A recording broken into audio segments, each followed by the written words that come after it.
नमस्कार मंडळी, मी सोमनाथ रेसिपी मध्ये तुम्हा सर्वांचं खूप खूप स्वागत आहे.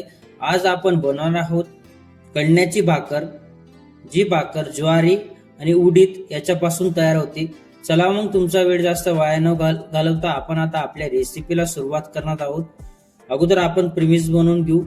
या ठिकाणी आपण पाहू शकतो ज्वारी घेतलेली आहे साधारण 5 पावशेर. मापी पावशेर आपण या ठिकाणी घेतली आणि वजनी होणार तर 2 किलो या ठिकाणी आपण घेतली. ती उडीद किंवा उडदाची डाळ आपण या ठिकाणी मापी पावशेर 1 घेतलेला आहे आणि ग्रॅम मध्ये होणार तर 400 ग्रॅम आपण या ठिकाणी घेतलेलं आहे. हे आपण आता याच्यामध्ये मीठ टाकणार आहोत. मीठ आपल्याला तुमच्या हिशोबाने टाकायचं आहे. मीठ टाकल्यानंतर याला पूर्ण आपल्याला मिक्स करून घ्यायचं आहे.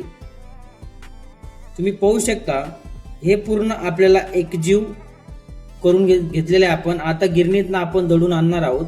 गिरणीतनं आपण आता दळून आणलेलं आहे. त्याच्यानंतर आपण आता भाकरी बनवायला घेणार आहोत. त्यासाठी आपल्याला परात, पाणी आणि पीठ हे तिघं लागणार. त्याच्यानंतर आपल्याला परातीत पीठ टाकायचं आहे. पीठ टाकल्यानंतर आपल्याला पाणी हळूहळू अंदाजानुसार आपल्याला टाकायचं आहे. हळूहळू पाणी ऍड करत जायचं आणि आपला जो पिठाचा गोळा आहे हा मळत जायचा. छान असं मळून घेतोय. पीठ जेवढं मळलं तेवढी आपली भाकर अशी छान तयार होते आणि खालच्या बाजूला असे त्याला तडे सुद्धा पडत नाही. अशी या पद्धतीत आपल्याला मळून घ्यायची आहे. आता आपण गॅस चालू करून घेऊ. मी गॅस सध्या फुल फ्लेम मध्ये ठेवलेला आहे. तावा ठेवून देऊ. परत जोपर्यंत आपला तिकडे तावा गरम होत आहे तोपर्यंत आपला जो पिठाचा गोळा आहे हा पूर्ण चांगला असा छान आपण या ठिकाणी मळून घेणार आहोत. आणि त्याच्यानंतर आपल्याला या पद्धतीत गोल गोल करायचं आहे. जसं ज्या पद्धतीत मी त्याला मळतोय या पद्धतीत मळून घेऊ आपण. आता आपण हा गोळा असा गोल करायचा आहे. त्याच्यानंतर वरून प्रेस करायचा आहे. वरून प्रेस केलं की डायरेक्ट हा गोळा असा गोल असा तयार होतो. दोघं हातात घ्यायचा. हाताने त्याला परत गोल गोल करून घ्यायचं. त्याच्यानंतर पीठ घ्यायचं. पीठ टाकायचं. पीठ दोघं हातांना लावायचं.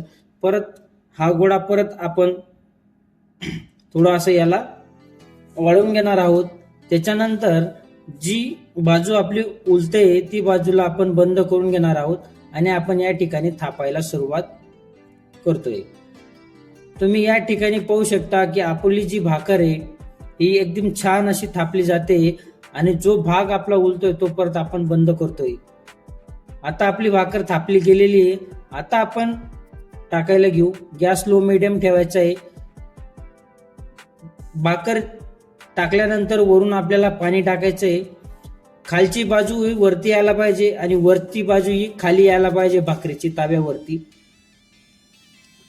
आणि कमीत कमी आपल्याला हे 5 मिनिटासाठी एक बाजू शेकून घ्यायची आहे.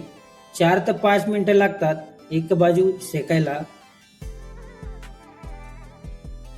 4 ते 5 मिनिटं झालेले आहेत. आता आपण बाजू पलटून घेणार आहोत. या ठिकाणी तुम्ही पाहू शकता मी बाजू पलटवलेली आहे. आता आपली खालची बाजू पण छान अशी शेकली गेलेली आहे.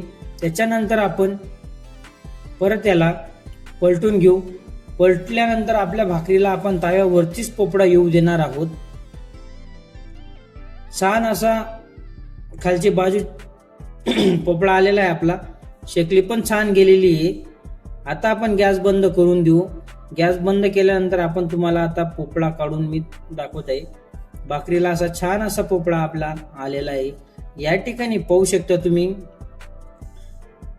ही भाकर तुम्ही चटणी किंवा ठेचा सोबत छान लागते आणि दुधासोबत पण खाऊ शकता. एकच नंबर लागते.